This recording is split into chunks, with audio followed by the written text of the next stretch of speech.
Welcome, world. Welcome to episode 2 of the Desire to Hustle podcast, where we just tap into the minds of our guests to see what motivates them, what drives them to get their stuff done with their goals in life, and what truly motivates them. And today's guest, not only special because it's our first guest on the podcast, but overall special dude. And before we get into that, definitely want to thank everybody who tapped into the first episode. Blessings. Thank you for all the good reviews and watching, and we just really greatly appreciative of that. But today's guest, man, he's special, man. He's a real special one, man. We've been knowing this guy for some years now, man, and not only really so proud of him, but just what he's done in the last few years in his space, man, is just truly amazing. And I gotta give him his flowers for that, man. So today's guest is Chimzi Chuku, the one and only. Thank you, man. I'm glad to be on here. I'm glad to see you guys have a podcast now too. That's amazing. Yes, sir. That's wonderful. Yes, sir. 100%, 100%. So for Chimzi, for people who don't know you, just go ahead and just quickly introduce yourself. Just let them know who you are, what you do, and yeah. So my name's Chimzi. My middle name's Caleb. My last name's Chuku. As you see here, my title is Caleb Chuku, but I go by that. I use that name for real estate because it's just easier to understand. And again, I do real estate in Fresno, California. I'm a licensed realtor, and I've been doing that for about a year, and I like it. Sure. Nice, bro. And I'm gonna chime in here. We're just gonna get straight to it, bro. My first question for you is, bro, how did you get into real estate? Like, what was your journey and what was your mindset like going into real estate? So walk me through that, bro. It's actually funny. I tell everyone that the start to my real estate journey was actually playing Monopoly. And, me and my friends, we would play Monopoly. We would play Monopoly before, we did anything, and, to go through free time and do all the, just to have fun. And, that really opened my eyes to the world of real estate and really helped me understand that, there's money to be made in real estate. And, that's stuff that you don't think about until you actually see it. So when COVID hit, my mom actually got me started on real estate classes, and I took those and I got my license, and that's how I got started. Nice. Just to piggyback off that, I remember when you had if people don't know, Chimzi was in college. He was going to Susquehanna, and he was also a computer science major, just like me. Yeah. And I vividly remember, and we were just talking about this recently when you moved out to California, and you had told me during the pandemic hit, and we were all in the house. You said, "Yeah, I'm thinking about getting into real estate, just dropping out of school." I know you was back and forth. And once you made that decision, and we had a lot of talks, man, a lot of daytime, nighttime talks, and you were just trying to figure it out. But what ultimately, pushed you and said, like, I'm gonna do this. This is what I want to do. This is my passion. Right. I'm not even worried about school anymore. Like, this is what I want to do full time. Well, for starters, the only reason why I went to that school was for football, and by that time, even when I chose school, that school, I kind of didn't like football. I was burnt out. So when I started real estate classes and I actually got my license, it was hard to balance school and real estate at the same time. I mean, I was waking up really early to, do my school stuff and then I would go to bed really late finishing homework because I wasn't able to do it during the day because I was doing realtor stuff. So at that point, it was like, okay, well, am I actually going to go full foot into this? And because it was some mornings you would text me like 5 a.m., 4 a.m. I'm like, why is he up this early? And then the night before you was like up at like 12 or 1. I was like, what? Yeah. And so it kind of came to a point where I was like, okay, I need to make a choice because, I can choose school, but at some point, I have to be realistic because most people come out of university and they don't have a job or they're knee deep in debt. So it was real estate, and it was definitely a really good decision. Yeah. No, for sure. And I'm just going to chime in and agree with you, bro. Like, for those of you who don't know, I'm a student athlete at Holy Cross right now. So I understand, man, the early mornings, waking up for either school or football. And it's just a lot on your plate, man. And I would say, to those of you, younger guys in high school looking to, go to college and, you know, just be an athlete, man, you need to really love your sport, man, because that's going to be your life when you're here. So Yeah. if you plan on, you know, playing, you know, Division 1, 2, 3 athletics, man, that has to be your passion, because it is a lot. So Yeah, for it's sure, almost, I tell people it's almost like a full-time job. It When you is. 1000%, when you really think about it, your day 1000%. starts. I know for my freshman season, our day started at 6 a.m. You got Mhm. lift at 7. You got conditioning after that, and then after that we go eat. Then we got class at 8 or 10, whatever the time is. Then Yep. you finish class. You might have a little time to maybe get lunch or take a little nap or do some work.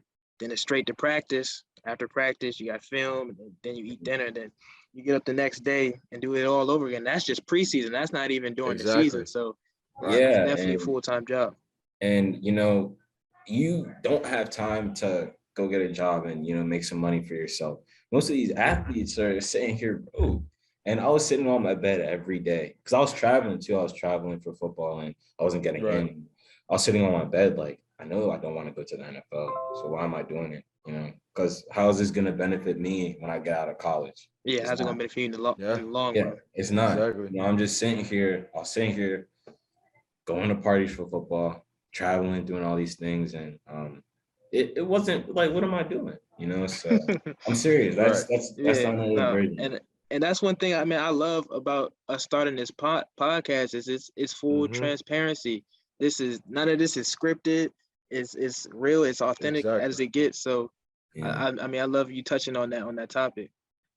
For sure, bro. And I just want to give you your props, man, because I know that's a hard thing to do, because our parents, really push school, school, school. So for you to, just go to school and make that decision and say, you know what, I want to take a different route. And then, you go to Cali and you do it, man. So I'll give you your props for that, man, because I know it wasn't easy. So, man, props to you for doing that.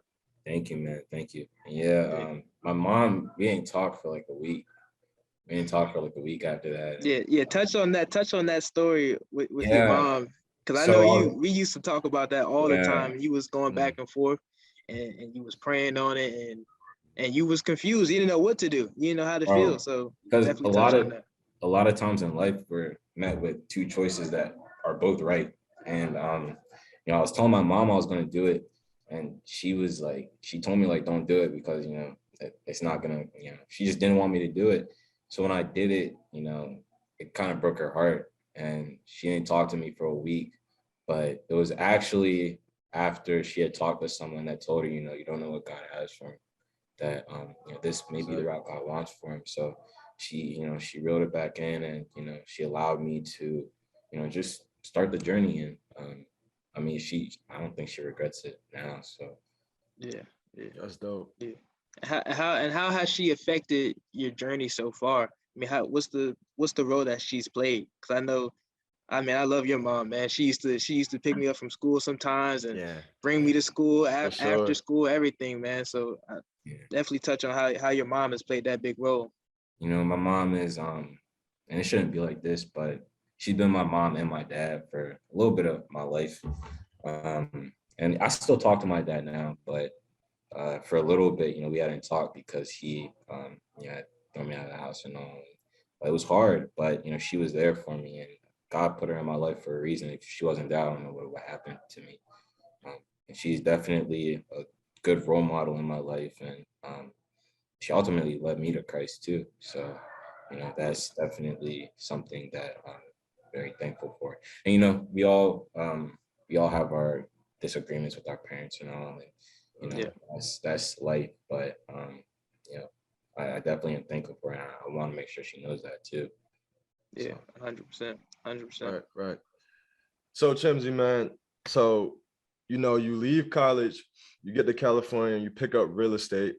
What is going through your head? You're new in the high, highly active business. There's a lot of realtors out here. So what is going through your head, and what are you trying to do to, separate yourself? man, I gotta put the work in. I gotta put the work in. You see the statistics. Most people that start real estate don't Mm-hmm.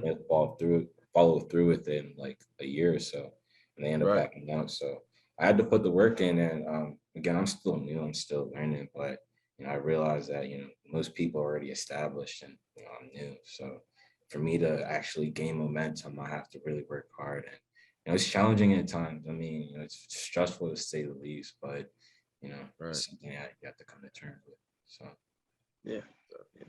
And just talk about how your real estate journey has been so far. I mean, you've been killing it, man. To be honest, it's not too many people that have gone out to an area where they're not from, like Meek said, and has done it like you did it. And just in the first few months, you got your first sale, and then now you've been having sales every month. So just talk about Right. how the journey's been so far. honestly, first I thank God, man. I mean, you remember I was working hard, and the first like 2 months I was setting appointments left and right, and they were all canceling on me. Cold calling and too. Yeah, I was setting a lot of, if everything I have is given me by God, and everything I don't have is withheld for my benefit. But um if I would have hypothetically gotten those appointments and sold those properties, I mean, it would have been amazing. But it was hard, and honestly, I got to a point where I didn't know what to do. So I talked to my mentor, and he helped me through it. And by the grace of God, I got one in my lap, and it was from cold calling, but I got that, and it kind of got me on my feet, and it helped me understand the business more. And then from there, I just started getting a couple, and I'm still trying to get more and still trying to grow my business. So that's where I'm at. For sure, bro. And I love the fact that you mentioned your mentor. Just talk to us about, the importance of having a mentor and how your mentor has really helped you out thus far. It's big because, I mean, especially when you're starting a new industry, you don't really know what you're doing. And he definitely helped me, especially through the tough times. He helped me understand what to do and what he did when he was in that position. And I think that's a lot of knowledge that needs to be given, and you can't get that on your own. So he definitely helped me, and he's definitely strung me along the way. And I don't think I would have been able to get through the first deal even without him, because that one was hard too. So Yeah. And just so let me get this right. You're at a firm right now. yeah. You're at a firm. So, with firm culture, it can always be beneficial and it can be unbeneficial. So, and I heard somebody say this the other day, it's the importance in knowing your role. So just talk about how roles are important within working in a firm and working alongside other people, and just kind of knowing yourself and being true to yourself and still being able to produce and be efficient and get things done. Well, yeah, I wouldn't call it a firm because it doesn't really operate as a firm in the sense that you're an employee, because we're all independent contractors and we work for ourselves. But at the same time, it's a family, and they're all here to help each other.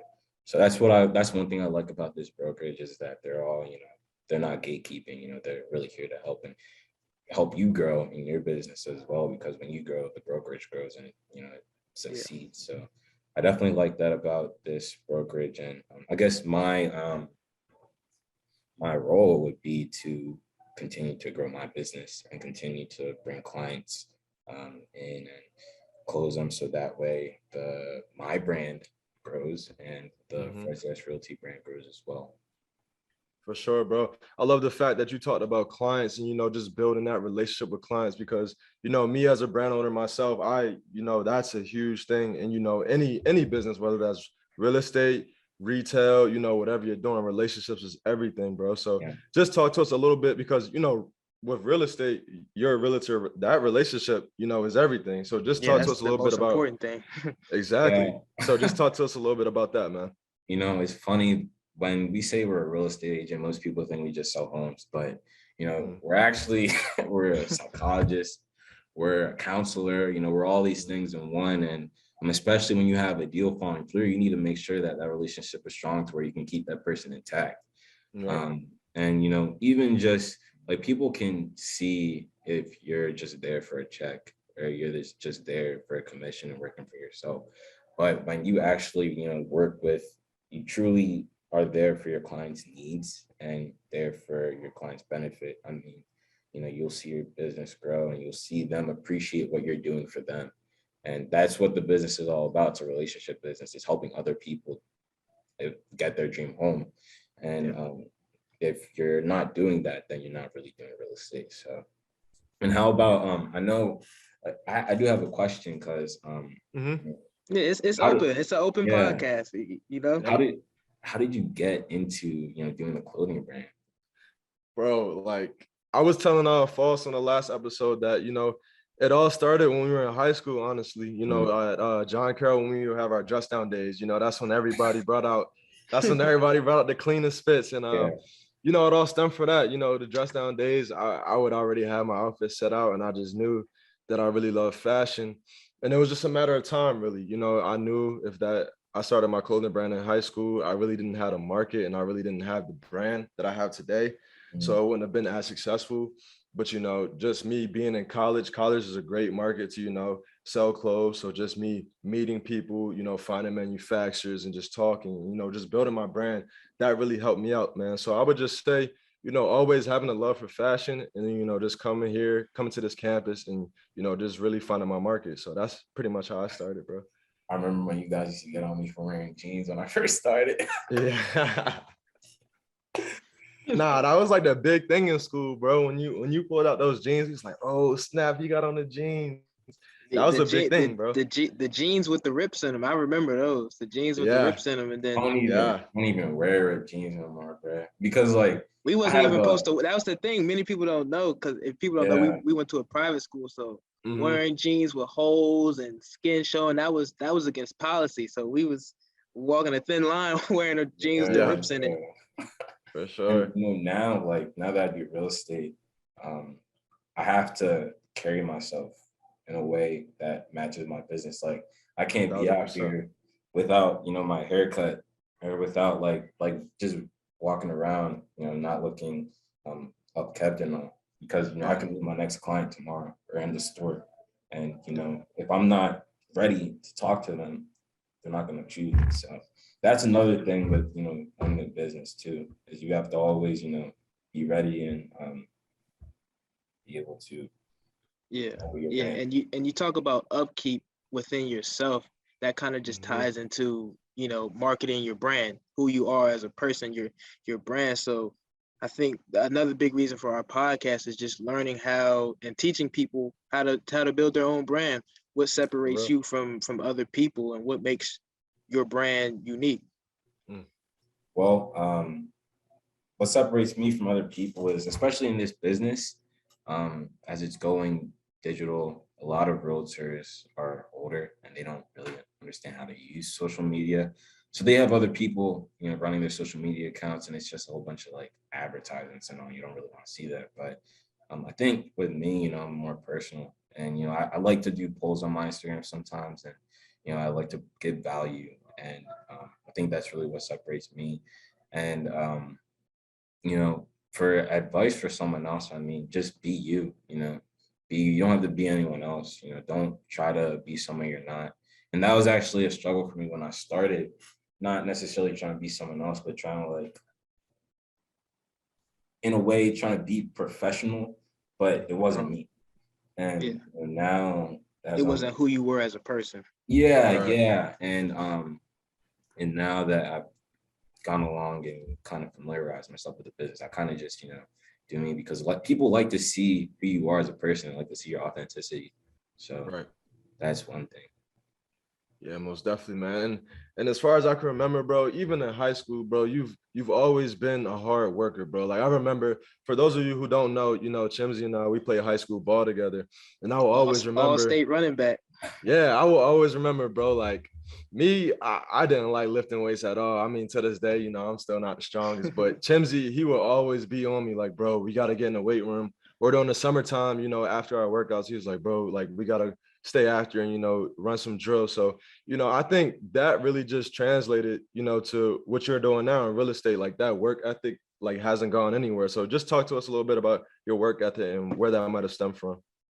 Well, for now, I guess my motivation is different, but Mm-hmm. um, back then, I mean, I wanted to be the best in what I was doing, and I knew I couldn't do that if I wasn't working as hard as I could because the next person is working too, and I have to be Right. able to outwork them to be able to perform at my best. And the most I had worked out that and during the summer months was a senior year, and that senior year was, wonderful. But now, my motivation is the future for my kids and, for my future family. And, I want to be able to provide them with a future that I didn't have. So that's why I work now. So that way, when I do have kids, I can spend time with them and truly, Yeah. be with them and help them understand life. Yeah, and just you talk about future in the game of real estate. Where do you see yourself in the next 5 years? Like, what are some? Me and Lee talked about goals last week on our episode, Right. and he asked me, "What are your goals? Like, where do you see yourself in the next 5 to 10 years just within real estate? Like, what do you want to accomplish? Like, what's something you say like, this is what I want to do. This is what I want to take on." Well, by God's grace, I want to be able to be fully immersed in the investor market. I mean, it's good to get a check and you know continue to get checks, but the rental income is really what will keep you. And I want to be able to do that and be able to have rental property, so that way, um, I can, again, take care of my family. And when you get in the rental industry or business, it's easy to just continue to keep on adding on to it. So that's definitely something I want to be able to do by that time. Yeah, yeah. So that's the reason why I got into real estate. So yeah, nice, bro. And just building off of real estate, just talk to us about the importance of your market, bro. Like you when you research your market, bro, just talk to us about how you go about that and the importance of researching your market. well, yeah, you have to know the numbers, especially someone as young as me. Um, people aren't really going to want to work with me, especially when you have hundreds of thousands of dollars in question. So you have to know what you're doing and understand your market, so that way you can portray your value. And Right.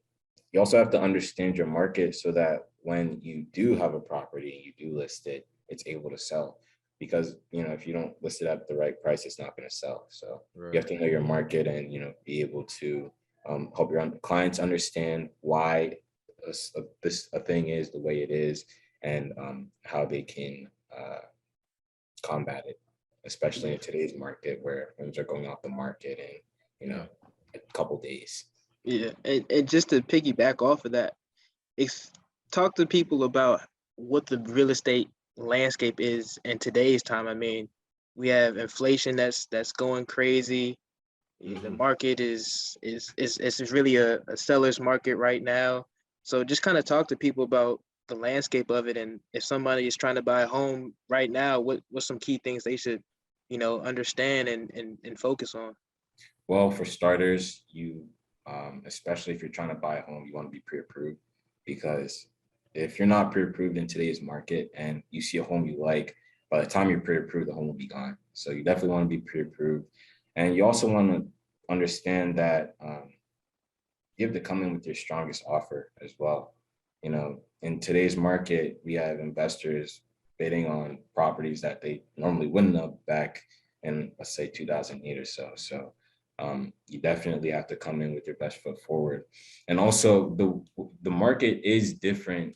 Well, obviously it's different, but if you look at the way it was when the market crashed, there was actually surplus of homes, and there was no there were no lending requirements back then. So now that there are lending requirements and there's a scarcity of homes, there's no way for a crash. And people always talk about that, but the way the market crashed back then isn't the way the market would crash now. And it honestly, it can't.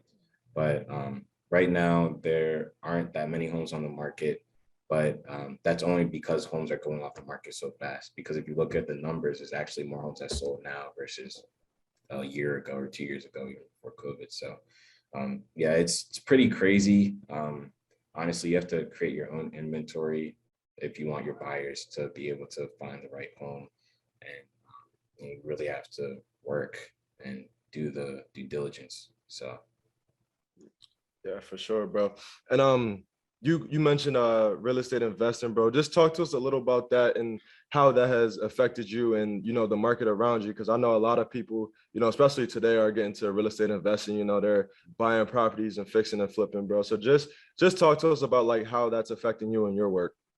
Well, you have investors from Silicon Valley that have millions of dollars coming down to Fresno, where the median sales price is what, 390, and they're bidding on homes they can obviously get. And now you have buyers that really need to move into those homes, and they're having to waive their appraisal or waive their inspection and do all these things that they wouldn't normally have done in past markets. And it can be scary. I mean, you have to, if you waive your appraisal, you have to be able to come up with the difference. And if you don't have it, then that's a problem. So it's a scary market for buyers, but also it's good to understand that as a realtor, we're not going to allow that to happen. And we're not going to allow, we're not going to allow the deal to fall through because of something that we should have foresaw. So on your end. Yeah. So I mean, it's a crazy market to say the least, but I mean, if you have a realtor and they're doing their job, then you should be fine. Yeah. Would you say the game of real estate, whether it's investing side or just the agent side, is it a really cutthroat game? As far as the investing side? Or just either side, whether you're an agent or you're somebody trying to find properties to invest in, is it really cutthroat? Well,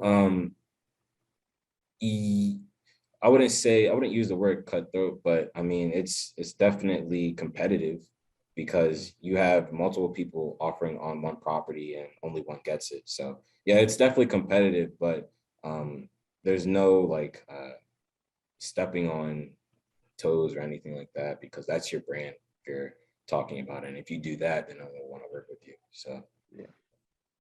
Right. And bro, just to backtrack a little bit. So here you are, Chimzi, you're 19 years old. You're in Cali, you're new to real estate, you're new to the area.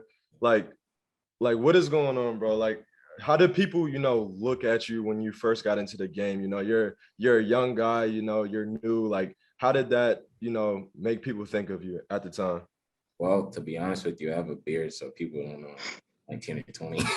Yeah. But did they think you was 30 going on? nah, they thought I was like 25, 26. Oh man. And now I don't tell people my age just because they'll use that against me. But my first client, he asked that we were talking, and after I got the thing signed, I asked him how old he thought I was. He said, "Oh, I thought you're like 26." I told him I was 19. He was like, "What?" But I try to refrain now from telling people my age. But back then, I mean, it didn't really affect, the age didn't affect me. It was more of just me being new and people knowing that. So yeah, my fault, bro. I didn't mean to throw your age out there. Everybody watching. No, you're good. Listen, age is just a number, man. If you look at this man's portfolio, you wouldn't even think that he was that young. He's one of the youngest doing it. I had to give him his flowers, man. Over the last few months, I've been seeing, whether it be on his Instagram or his LinkedIn page, sold. Yeah. So he's doing his thing, man, and I know he attributes that a lot to his relationship with God, and that's a special reason why I had my shirt on today, the trust the God process shirt. I know he was coming on today, so I had to make sure I wore it today for him. But I mean, just talk about your relationship with God and how far it's come. I know starting in high school, you were going to church every Sunday, and I was trying to get there right with you. Just moving up to the Baltimore area, and I was new to the area, so I didn't have a church at the time, but I mean, after years and years, I mean, your relationship with God has just has grown, and I was extremely proud of you, and it even motivated me to further my relationship with God and to make sure I'm doing the right thing. So just definitely talk about that. I mean, if I'm being honest, I had no relationship with God back then, and I was, I called myself a Christian, but I wasn't living for God. I didn't really know anything about him. And when I came out here, I mean, I'd been through so much, and it kind of it gave me and you guys saw the change back then too. I mean, after that, I mean, it just gave me an excuse to live like however I wanted.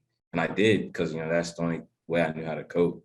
But, when I came out here during COVID and really started thinking, I wanted to change. I didn't want to live like that anymore. And, uh, God, I cried out to God, and God, saved me. And ever since then, I mean, he's been growing up my relationship with him, because it's only him that, by his grace. But I mean, from where I was this time last year even to now, I mean, it's crazy. It's only him. And I thank him, because I mean, again, none of this matters if I don't have a relationship with him. So I definitely That's thank him. amazing. That's amazing, bro. What you got for him, Foss? What you got? Man, it's just, how would you attribute that to your success in real estate? I know it's like you said, Right. it started off rough for you. I mean, the first few months you didn't have a sale and you wouldn't get a call back. And I know you call me and be like, man, I don't know what I'm gonna do. I can't even find the deal, or I can't get anything, man. So just kind of tell how, you kept the faith throughout that time, and what just motivated you to keep it going. Well, I mean, at that time, I knew that, with whatever happens, he's still on the throne. So even if my business fell through, I mean, I was still gonna praise him regardless. And but at that time, I prayed, and I had to fast and all, because it was crazy. I mean, every single appointment I was going to was falling out. I remember So you told me that. You told me that, and then yeah, you came close to one, and then you said that the guy backed out, and then you had another one you scheduled. They rescheduled and never showed up. So yeah. But he's he's gotten me deals at the right time too. Like, I mean, there was times where I needed a deal because I hadn't gotten a check, and so and boom, a deal comes. And it's really just him. I mean, I give glory to God for allowing me to get the deals I've had. And you know it's I don't have anything else to say about that. But yeah. Yeah, bro.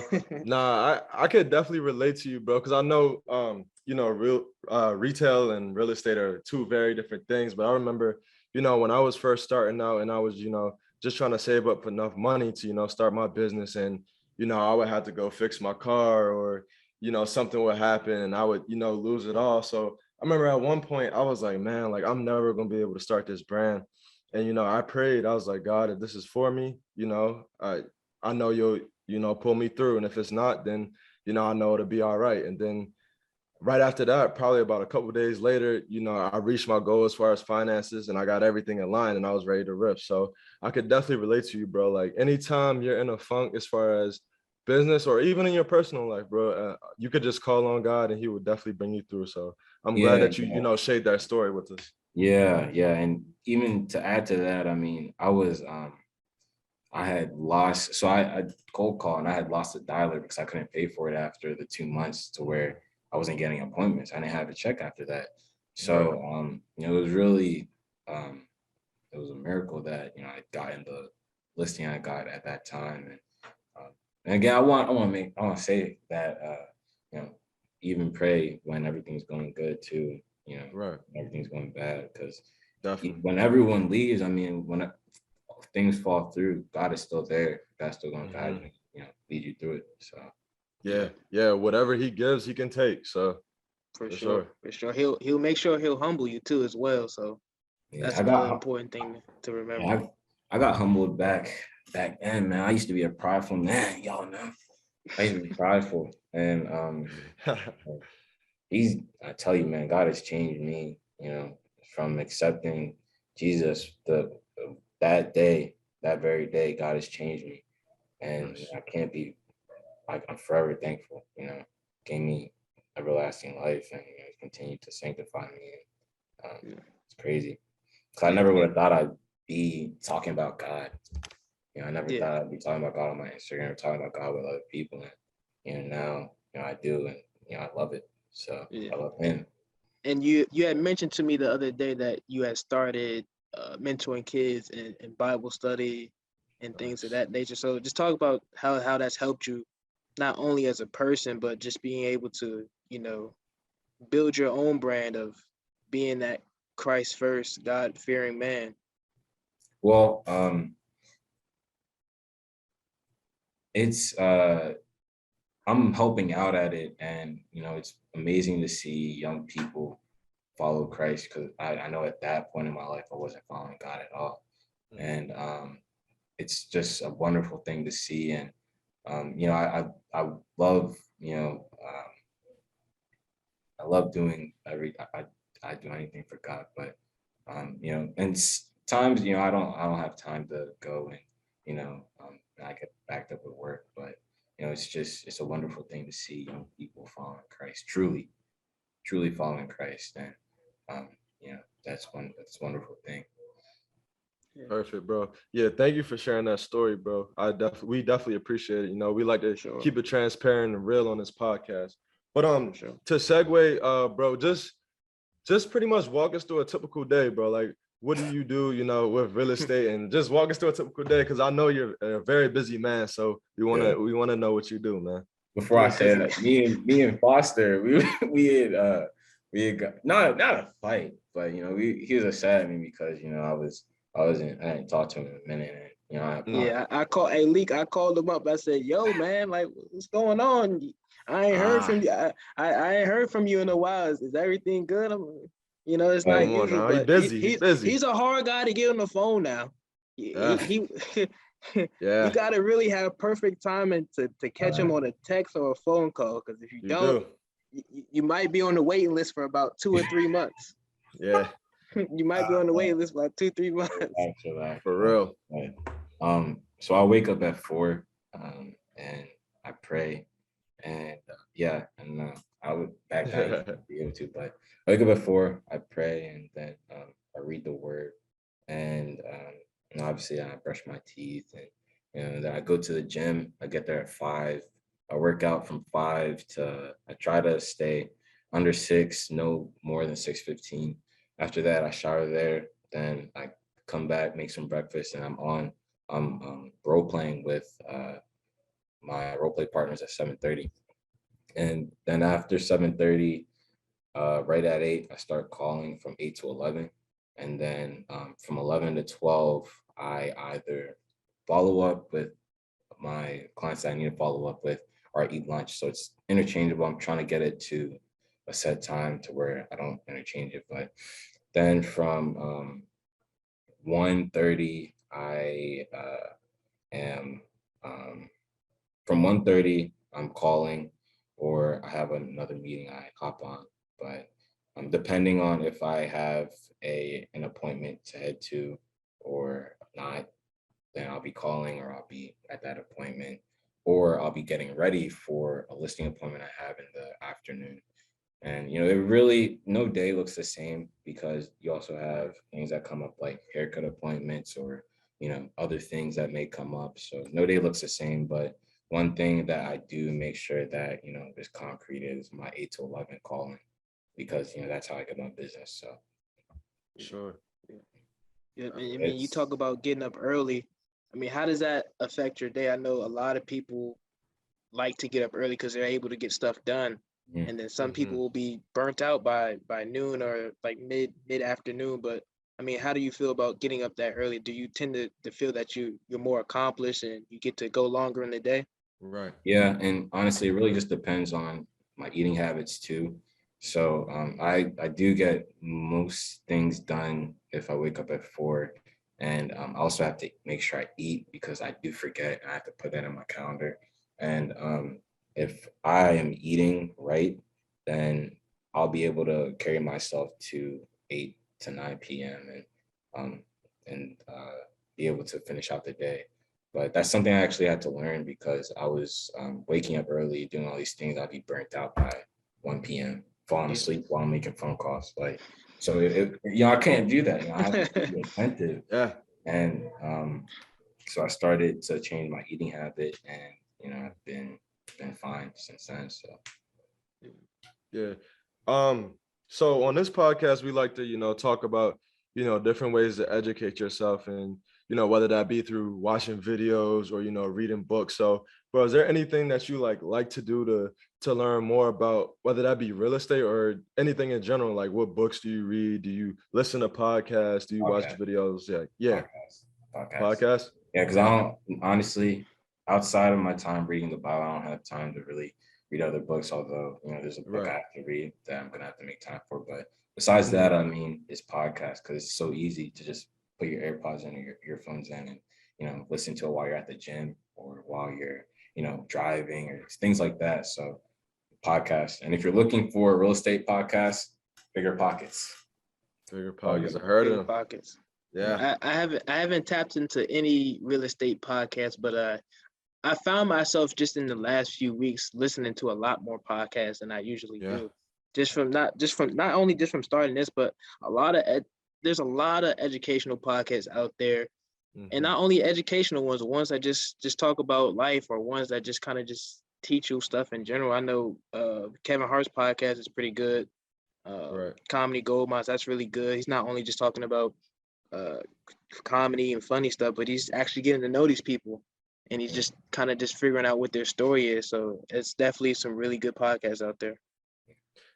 Yeah, and just to piggyback off of that, Foss, I think the aspect of podcasts has been becoming really popular, because a lot of people like ourselves, like me, you, Chimzi, we're very busy people now, to the point where we can't sit down for 2 hours read a book. So it's good that podcasts are on the rise, because we could be driving somewhere to visit a client, and at the same time we can listen to the podcast and gain all the knowledge that we would get from reading a book. So I think that's really important today as well, and how podcasts are really on the rise right now.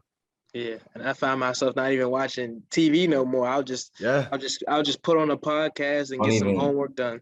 I don't even own a Netflix account. I got rid of that before I started real estate, so I could focus. I don't own Netflix. I don't own Snapchat. I deleted that. I remember you deleted Snapchat. Yeah, I was gonna delete my Instagram, but again, that's how I market myself. Yeah, and also on my personal, that's how I spread the gospel. So I can't delete those. But other than that, I just got rid of my Twitter too. So you got rid of Twitter too? Wow. Because I remember you would post some stuff on Twitter as well, but I think and I was telling Leak this, just in today's market, a lot of people are using more of, just in professionally, using more of Instagram, TikTok, LinkedIn. I was telling Chimzi about LinkedIn. People are using more of those professional platforms to push things out more.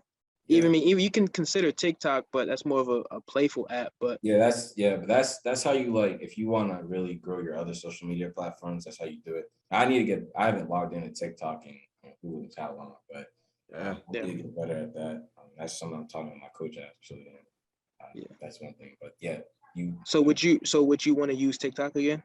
Yeah. I mean, that's definitely something I want to use, and because I mean that's how you grow your YouTube and your Instagram, because people on TikTok then go to your other social media pages and they follow you, and and that's where you can get another client. So right. And to pretty much broaden this topic that we're on, like, how do you market yourself to new clients? Because I find myself, I find marketing to be not hard, but one of the most difficult parts of having your own business or building your brand. So what is your strategy, and how do you market yourself to newer clients? Well, first, you're asking about like how I do it, or like what techniques do you use? Yeah, so cold calling, that's number one for me. And then also I post what I do on social media, as well as what I've sold and things like that, so that way people know I'm still doing something, and that I'm active in the market and I actually know what I'm doing. So how does that work for a clothing brand though? Oh, bro, it's a lot for a clothing brand. Honestly, I would say Instagram is my number one thing. Just getting my brand out in front of people.